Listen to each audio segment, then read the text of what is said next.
Hai, ini Gropedia Podcast. Podcast ini disponsori oleh Sidatani. Gropedia adalah sebuah podcast kolaboratif bersama teman-teman kreatif yang kami harap dapat memberi informasi menarik di setiap sesinya. Kamu akan mendengarkan beragam obrolan dan juga diskusi ringan. Dukung kami dengan subscribe channel ini dan selamat mendengarkan. Hai guys, selamat datang di Gropedia, sebuah podcast kolaboratif bersama teman-teman kreatif. Nah, kali ini kita akan ngebahas tentang pola hidup sehat dan juga bagaimana kaitannya dengan peringatan Hari Diabetes Internasional yang jatuh pada tanggal 14 November tahun 2020. Nah, seperti yang diketahui, kita ngomongin tentang diabetes nih ya, epidemi diabetes mellitus ini di Indonesia masih menunjukkan kecenderungan peningkatan ya teman-teman. Nah, pada tahun 2017 saja di Indonesia terdapat peningkatan dan menduduki peringkat ke-6 ya di seluruh dunia, pastinya setelah Tiongkok, India, Amerika Serikat, Brazil, dan juga Meksiko. Nah, data ini didukung oleh dari International Diabetes Mellitus Federation (IDF) pada tahun 2017. Nah, oleh itu untuk meningkatkan kesadaran masyarakat di Indonesia atau internasional terhadap pandemi diabetes mellitus, tentu saja perlu diadakan untuk peringatan Hari Diabetes Mellitus yang jatuh pada tanggal 14 November tahun 2020 ini. Nah, pencetusnya ini berasal dari WHO, World Health Organization, dan tentunya WHO juga memiliki ekspektasi terhadap masyarakat internasional untuk bisa sadar tentang betapa pentingnya menjaga pola hidup sehat dan juga menghindari dari diabetes mellitus ini. Nah, pada hari ini kita kedatangan tamu spesial tentunya ya, yang pastinya akan ngebahas lebih rinci lagi tentang diabetes ini ya, penyakit yang tentunya sangat serius yang perlu kita hindari ya. Oke, selamat datang Mbak. Ini tamu spesial dari gizigo.id ya Mbak ya? Iya. Nah, ini dia Mbak Fasti Arum Utami ya. Ini adalah expert board of gizigo.id, dan juga pernah belajar di College of Nutrition Taipei Medical University ya, dengan mengambil jurusan Master of Science, betul? Gelarnya Master of Science, tapi ya. khusus bidang ilmunya tentang Nutrition and Health Sciences. Mantap. Selamat datang Mbak. Terima kasih Mas. Sehat? Alhamdulillah. Sehat ya. Terutama untuk pandemi saat ini ya, kita harus menjaga pola hidup sehat tentunya ya. Iya, betul. Iya. Dan ini juga baru saja kemarin kan 14 November kita sedang merayakan Hari Diabetes Internasional nih ya. Supaya kita generasi muda atau semua generasi ya sebetulnya ya bisa lebih aware lagi terhadap kesehatan kita ya, untuk menghindari penyakit diabetes ini Mbak ya. Sebenarnya kita akan mungkin kenalan terlebih dahulu ya. Oke, siap. Oke, mungkin boleh nih Mbak Fasti ini memperkenalkan diri terlebih dahulu. Oke, baik. Nama saya Fasti. Jadi saya sebagai expert board dari gizigo.id. Kemudian sehari-hari saya juga sebagai seorang tenaga pengajar. Wow, okay. Ya, di Departemen Gizi Kesehatan, Fakultas Kedokteran, Kesehatan Masyarakat dan Keperawatan UGM. Okay. Jadi kalau di kedokteran itu UGM itu namanya agak panjang fakultasnya. Kayak gitu. Jadi sehari-hari sih kegiatannya lebih banyak ke mengajar, penelitian, kemudian untuk kegiatannya Gizigo lebih banyak ke menulis dan lain sebagainya sih. Oke, sekali lagi kami ucapkan selamat datang di Gropedia Mbak ya. Terima kasih Mas. Saya juga belum memperkenalkan diri terlebih dahulu tadi ya. Nama saya Abdu ya. Nah, dipanggilnya Mas Abdu. Mas Abdu ya. Oke, Mas Abdu. Kepanjangannya. Oke, kita langsung aja nih kita ngobrolin tentang diabetes nih Mbak. Oke. Kalau boleh tahu kan tadi kita udah sedikit membocorkan beberapa informasi tentang apa sih itu diabetes ya, mellitus. Kalau dari Mbak Fasti ini coba mungkin bisa di-sharekan dari teman-teman di rumah biar akan lebih mengetahui lebih dalam gitu tentang diabetes. Oke, jadi kalau misalnya secara umum sendiri sih kalau diabetes kalau di masyarakat kan dikenalnya sebagai penyakit gula ya. Iya, betul. Jadi memang sebenarnya intinya adalah tubuh kita itu kelebihan gula di dalam saluran darah. gitu, tetapi tidak bisa dimanfaatkan oleh tubuh gitu. Jadi kan sebenarnya makanan itu kan beredar di sistem peredaran darah. Betul. Gitu, terus habis itu masuk ke sel kan sistemnya. Nah, karena banyak makanan di sel pembuluh darah kita tapi nggak bisa masuk ke dalam sel gitu. Banyak makanan di pembuluh darah tapi nggak bisa masuk ke dalam sel, itu yang bikin kita kena penyakit diabetes mellitus. Makanya kalau misalnya dilakukan pemeriksaan darah gitu ya, kandungan gula di dalam darahnya itu tinggi gitu, tetapi di dalam selnya itu nggak ada gulanya, karena kan gula ini kan sebenarnya sebagai makanan ya, makanan untuk kita gitu. Jadi kayak istilahnya itu kayak kata pepatah gitu, jadi mati di lumbung padi gitu. Jadi masa di situ banyak padinya tapi kita tidak bisa memanfaatkan, jadi di situ banyak sumber energi, gula sebagai sumber energi, tetapi tubuh kita nggak bisa memanfaatkan gitu. Jadi intinya gitu sih kalau diabetes mellitus tuh, gitu. Nah, dari pengertian tersebut, kira-kira ini sebetulnya apakah ada macam-macam khusus dari diabetes itu sendiri nggak sih, Mbak?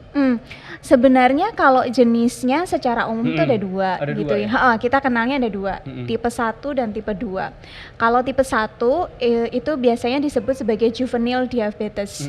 Artinya adalah dia sudah memiliki diabetes dari semenjak kecil karena keturunan. Gitu. Itu ada yang, tapi ini jarang terjadi. Jarang terjadi. Yang sering terjadi itu adalah yang tipe 2. Diabetes tipe 2 itu karena lebih ke lifestyle gitu. Jadi karena misalnya kita konsumsi lebih tinggi gula sederhana gitu ya, karbohidrat sederhana, dalam hal ini adalah gula gitu ya, makanan atau minuman yang tinggi gula, kemudian kita jarang berolahraga kayak gitu, dan faktor-faktor yang lain. Ada juga sebenarnya diabetes yang tipe ketiga. Ada tipe ketiga juga? Tapi tipe ketiga ini adalah diabetes yang khusus terjadi pada ibu hamil. Kita nyebutnya biasanya gestational diabetes mellitus, yaitu kehamilan yang menginduksi atau yang merangsang terjadinya diabetes. Itu ada gitu. Jadi pada ibu-ibu tertentu memang ada, tetapi secara umum dibedakan menjadi 2 kayak gitu. Jadi karena keturunan memang genetik, tapi itu jarang terjadi. Ya? Yang banyak terjadi itu adalah yang tipe 2 gitu. Tipe 2 ya. Karena pola hidup gitu. Secara umum berarti ini teman-teman Gropedia ini mungkin juga harus hati-hati ya dengan pola gaya hidup sehat yang untuk saat ini khususnya. Ya, karena kan kebanyakan biasanya nyebutnya karena keturunan kayak gitu-gitu ya. Tapi sebenarnya keturunan itu sangat kecil, jarang ya. Kayak gitu. Jadi lebih besarnya itu karena pola hidup kita kayak gitu. Baik. Nah, ini kan teman-teman Gropedia juga udah tahu nih tentang pengertiannya, dan juga udah tahu nih dari mana sih sebenarnya diabetes mellitus itu ada gitu ya, Mbak ya. Nah, sebenarnya ini kira-kira apa sih dampak-dampak yang terjadi ketika kita mengidap diabetes? Kalau secara bahasa ilmiahnya ya, diabetes itu mother of disease.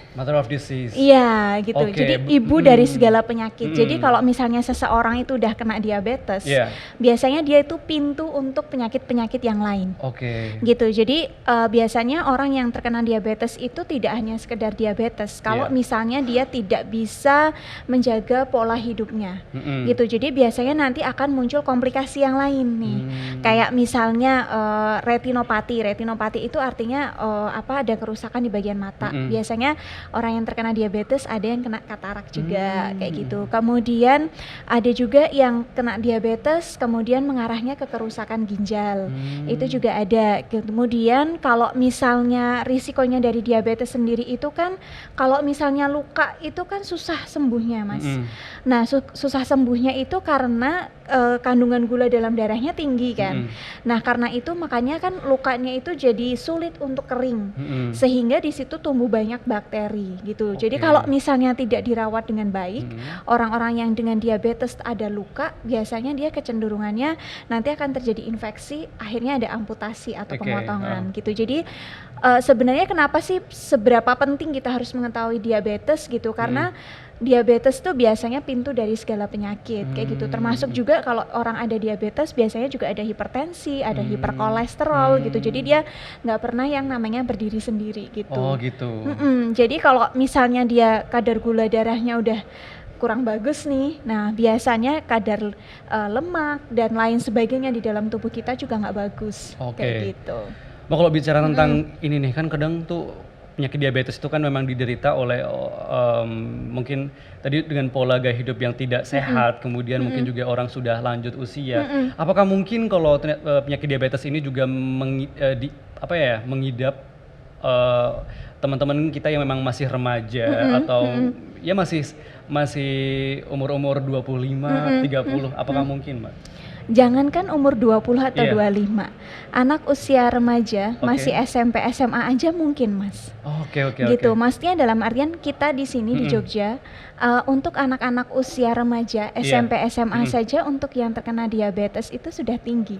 Oh, Gitu, oke. jadi Wow. sebenarnya penyakit ini bisa menyerang siapapun. Siapapun ya? Iya, kayak gitu. Jadi dengan siapapun yang punya pola kehidupan kurang bagus, Betul. gitu ya, dia bisa terkena yang namanya diabetes. Kayak gitu. Diabetes. Oh, oke. Jadi kan kalau dulu itu diabetes kita menyebutnya kalau berdasarkan standarnya WHO nih yang Iya, tadi WHO. kayak Mas Abdu sebutkan gitu ya, itu kan sebenarnya dia masuk dalam penyakit non-communicable disease.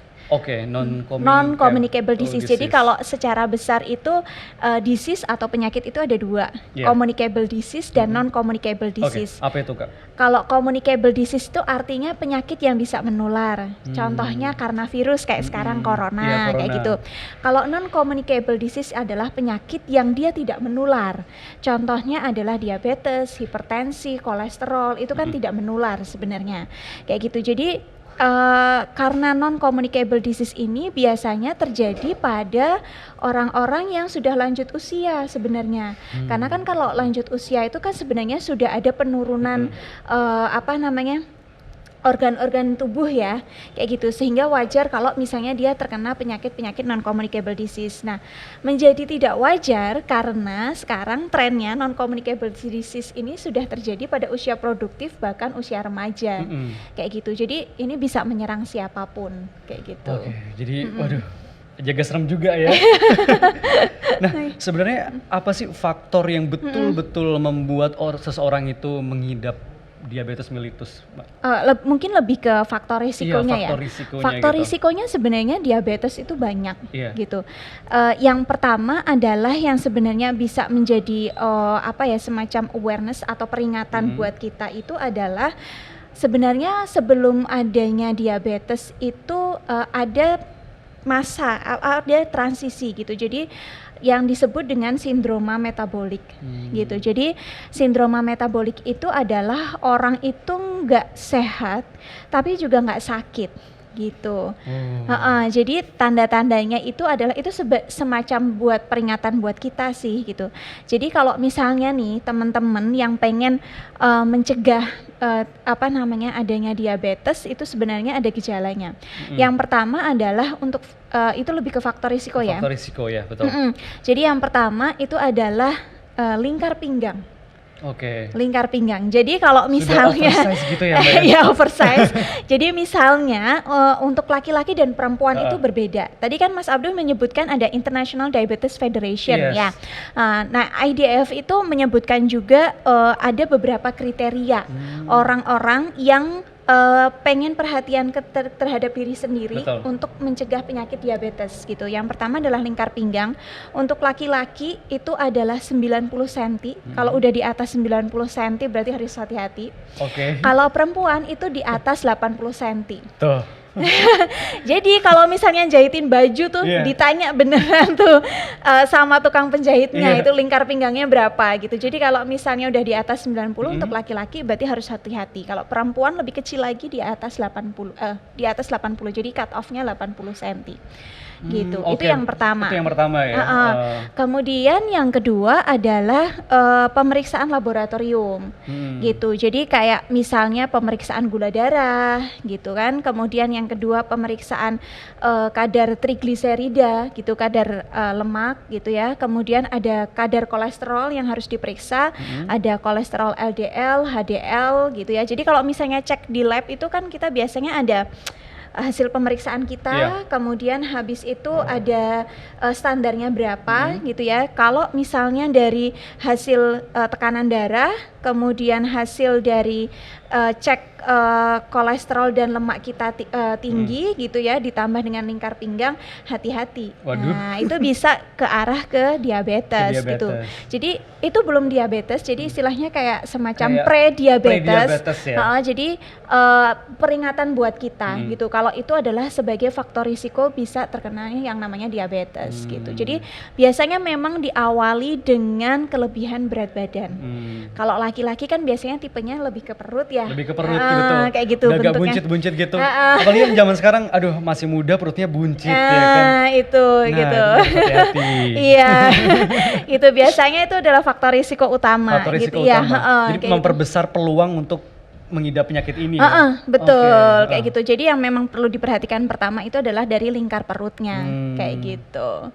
Itu sih, ditambah nanti dengan pemeriksaan laboratorium yang lain. Yang lain gitu ya. Nah, Mbak, ini kan kita udah maksudnya udah tahu nih bagaimana apa sih itu sebetulnya diabetes mellitus, kemudian juga faktor-faktor resikonya apa saja. Kemudian pasti teman-teman di rumah ini juga, teman-teman Gropedia juga pasti penasaran dong, gimana sih cara mencegah untuk penyakit diabetes ini? Oke, sebenarnya pencegahannya sederhana sih. Maksudnya sekarang pun kalau misalnya seseorang itu terkena diabetes pun pencegahan yang pertama itu adalah memperbaiki pola hidup. Pola hidup ya. Biasanya sebagai tenaga kesehatan kita tidak memberikan pengobatan, maksudnya pengobatan medis atau pengobatan kimia itu sebagai intervensi utama, itu enggak. Biasanya yang pertama dilakukan itu adalah perubahan pola hidup. Karena dengan kita merubah pola hidup itu signifikan untuk menurunkan angka kejadian dari diabetes gitu. Jadi kalau misalnya ada teman-teman yang sudah terkena diabetes, itu adalah kita tidak bisa menyembuhkan penyakit itu. Oke. Karena diabetes itu adalah penyakit sepanjang hayat. Yang bisa kita lakukan adalah memperbaiki profil dari darah kita, kayak gitu.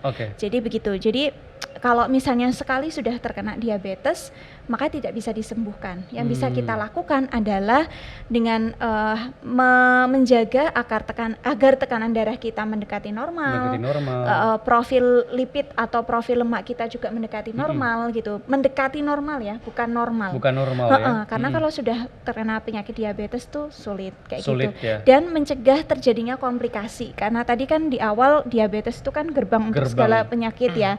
Jadi mencegah biar kalau sudah terkena diabetes biar nggak hipertensi, biar nggak hiperkolesterol itu gimana? Jadi yang pertama adalah mengubah pola hidup. Mengubah pola hidup di sini adalah yang pertama adalah mengubah pola makan. Gitu. Jadi mengubah pola makan, teman-teman nanti bisa konsultasi ke ahli gizi gitu ya. Pola makan saya seharusnya gimana? Gitu. Jadi memang ada pembatasan untuk pola makannya, gitu ya. Kemudian ya biasanya yang diatur itu adalah 3C. Jenis, jumlah, dan jam. Gitu, jadi lebih teratur. Yang kedua yang harus dilakukan adalah aktivitas fisik. Dalam hal ini adalah olahraga rutin. Nah, olahraga rutin ini adalah bukan hanya sekedar kayak nyapu, ngepel atau kegiatan di rumah ya, tetapi ini harus olahraga, karena kalau olahraga itu kan ada jam, ada intensitasnya. Nah, kemudian setelah itu baru kita evaluasi apakah pasien tersebut membutuhkan pengobatan atau tidak. Kayak gitu. Jadi obat-obatan kimia dan lain sebagainya. Tapi yang pertama yang harus diubah itu adalah pola hidupnya. Gitu, pencegahannya. Oke Mbak, berarti boleh disimpulkan bahwa ternyata penyakit diabetes ini adalah memang penyakit yang diderita seumur hidup ya. Dan betul. juga memang tidak ada obat yang bisa mengembalikan menjadi si pasien ini normal kembali ya. Iya, sehat normal kembali nggak bisa. Jadi, tapi mendekati ya. bisa. Dan juga menahan untuk dapat menjadi komplikasi ya penyakitnya betul. Harus hati-hati ya teman-teman ya. Ini udah makanya lebih bagusnya mencegah lebih baik daripada mengobati ya kan. Nah, kita kan udah tadi juga sempat disinggung tentang pola gaya hidup sehat dan juga berbicara tentang makanan ya. Kalau boleh tahu nih, kita pasti penasaran juga dong Mbak, ini sebenarnya makanan-makanan apa yang cocok untuk dikonsumsi yang berkaitan dengan pencegahan diabetes ini? Oke, sebenarnya kalau makanan yang bagus pasti yang kadar gulanya rendah Kadar ya. gulanya rendah. Karena gula itu kan juga termasuknya karbohidrat, tapi karbohidrat sederhana. Tapi agak sulit ya di tempat kita secara maksudnya di mana-mana sekarang trennya jualan minuman manis gitu kan. Itu padahal salah satu faktor risiko juga. Kemudian kita juga di Indonesia sendiri itu kan darurat serat. Negara kita itu darurat serat, jadi kita tuh konsumsi seratnya itu rendah sekali di Indonesia, di bawah 30 gram kayak gitu. Jadi pasti pola konsumsi yang bagus itu adalah kita menerapkan yang namanya prinsip gizi seimbang. Kalau dulu kita kenalnya 4 sehat 5 sempurna 4 sehat, ya. 5 sempurna, ya. Sekarang kita punya standar yang baru sebenarnya yaitu prinsip gizi seimbang. Di mana prinsip gizi seimbang ini adalah konsumsi karbohidrat secukupnya gitu ya, konsumsi sumber vitamin, mineral secukupnya juga gitu ya. Kemudian sumber protein juga secukupnya gitu. Jadi istilahnya kita kalau punya piring makan nih, piring makan gitu ya. Piring makan kita prinsipnya adalah sepertiga adalah sumber karbohidrat. Sumber karbohidrat ini nggak harus nasi gitu. Jadi kalau misalnya teman-teman sekalian konsumsi roti, ubi atau kentang itu sudah sumber karbohidrat kayak gitu. Cuman kan mindset kita kalau belum makan nasi belum kenyang gitu kan. Oke, terus habis itu sepertiganya lagi yang porsinya sama itu adalah sayuran harusnya. Tapi kan di tempat kita susah ya gitu. Coba kalau misalnya kita buka aplikasi online, pasti yang banyak tersedia kayak misalnya burjo, geprek, penyetan kayak gitu, susah sekali untuk mendapatkan makanan yang mengandung sayur. Nah, sisanya sepertiganya itu adalah protein dan buah-buahan gitu. Jadi kalau misalnya nggak suka sayur bisa diganti buah, nggak bisa. Karena kebutuhan sayur kita itu lebih tinggi daripada buah-buahan. Dalam sehari kebutuhan sayuran kita itu bisa 3 sampai dengan 4 porsi. Sedangkan buah-buahan itu 2 sampai dengan 3 porsi kayak gitu. Jadi perlu diperhatikan juga karena kan buah-buahan juga ada kandungan gulanya juga. Betul. Kayak gitu. Itu kenapa kebutuhan buah kita lebih rendah daripada kebutuhan sayuran gitu. Oke. Nah, ini teman-teman kos di rumah nih berarti harus tidak cuman 4 sehat 5 sempurna tapi lebih ke gizi yang seimbang nih. Betul. Berarti ya. Mungkin susah kalau anak kos ya gitu. Soalnya kan pasti akses terhadap sayuran sulit, kayak gitu. Apalagi pasti mie goreng ya kan. Boleh nyebutin merek nggak ini? Mie instan pastinya itu kayak udah kebutuhan sehari-hari gitu ya. Betul. Tapi tentunya kita juga harus berpikir jangka panjang ya, bahwa ternyata kalau misalnya kita makan junk food tidak seimbang gizinya itu juga berpengaruh terhadap kesehatan kita, nggak cuma hari ini ya, tapi mungkin tahun depan atau beberapa tahun ke depan kan baru bisa terlihat ya untuk gejala-gejalanya mengenai diabetes mellitus ini. Betul ya Mbak ya? Betul. Waduh, ini terima kasih banyak Mbak udah sharing-sharing ya mengenai diabetes mellitus ini. Tentunya sangat berguna ya untuk teman-teman Gropedia di rumah dan dimanapun teman-teman berada. Dan tentunya untuk saat ini kan memang kita lagi nuansa pandemik ya, COVID-19, di mana teman-teman di rumah cuman stay at home atau di rumah aja. Tentunya juga harus bisa lebih menjaga pola hidup ya. Ya, sebenarnya kalau ada pandemi ini kan sebenarnya momen ya. Betul. Momen dimana kita untuk lebih sadar terhadap kesehatan kita kayak gitu.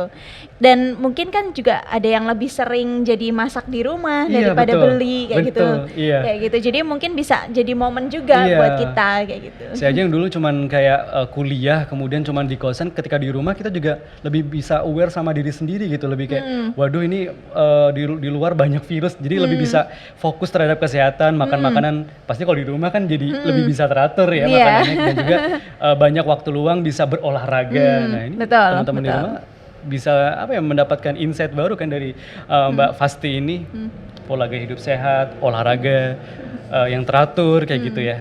Nah, terima kasih Mbak Fasti telah sharing-sharing ya. Sama-sama. Banyak banget nih info-info tentang diabetes, bagaimana cara pencegahannya dan juga apa yang harus dilakukan teman-teman Gropedia di rumah. Nah, semoga berguna ya teman-teman Gropedia. Semoga bermanfaat. Semoga bermanfaat dan juga jangan lupa diaplikasikan, nggak cuman insight saja ya, tapi Oh iya, memang yang aplikasinya susah lebih itu penting. aplikasinya Betul. dan kesadaran untuk menjaga. Iya. Baik, terima kasih Mbak Fasti. Semoga Sama-sama. bisa berjumpa lagi di lain kesempatan, bisa sharing-sharing lagi tentang pola gaya hidup sehat dan mungkin ada kesehatan yang topik kesehatan lainnya yang bisa di-sharingkan kepada teman-teman Gropedia di rumah. Nah, baiklah. Sampai di sini dulu perjumpaan kita. Waduh, kayak udah di TV-TV ini ya. Perjumpaan kita di Gropedia, yaitu segmen baiklah kita sampai di seksi terakhir di Gropedia, di mana kita sharing ya seputar dunia kreatif dan apa saja seputar dunia kesehatan juga bisa. Nah, jangan lupa teman-teman di rumah, teman-teman Gropedia untuk subscribe YouTube-nya Gropedia. Dan juga jangan lupa like dan komen. Sampai jumpa. Terima kasih. Gila, mantap. Terima kasih, Mbak. Siap. Ini perdana banget ya, aku deg-degan sumpah. Weh.